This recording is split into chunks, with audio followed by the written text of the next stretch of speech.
This is an unusual one because this one has more black folks than I've ever played to.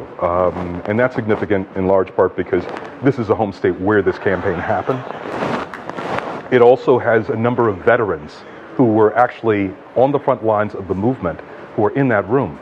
The woman who I told you about who was in the pool when the acid was poured in the swimming pool by the owner, she's in the room.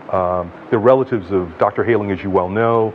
And then there are other people who went to jail who have come out to see this film, who've either moved from St. Augustine and resettled in the area, or I'm not sure what their history is, but somehow they've been drawn, in large part because of your article.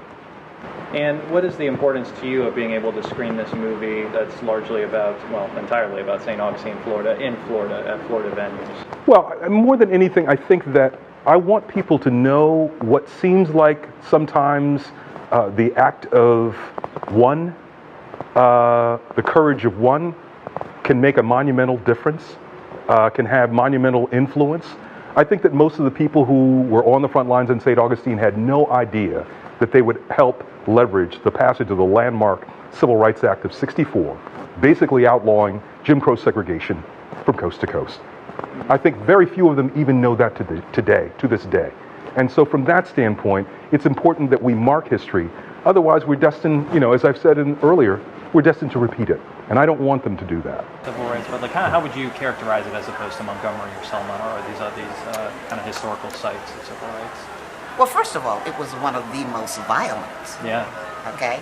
And as a young teenager traveling with a busload of people to go there to support that campaign,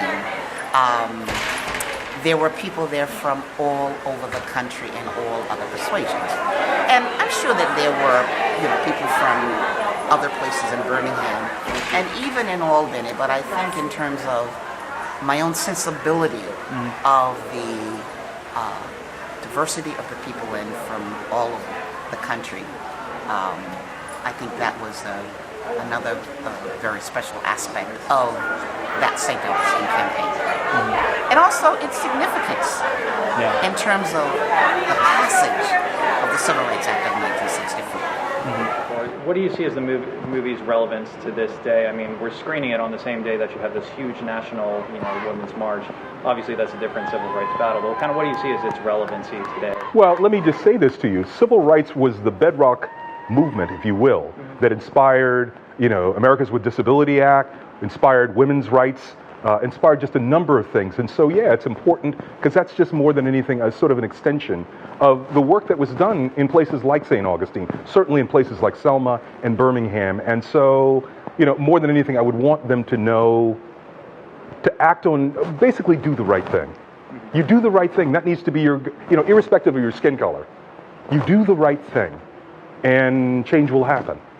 But most people, I think, are more prone to sort of follow the pack, follow, the crowd.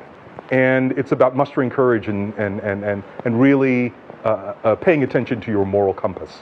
And I think that that's really what the beauty of the St. Augustine Civil Rights Movement was. So.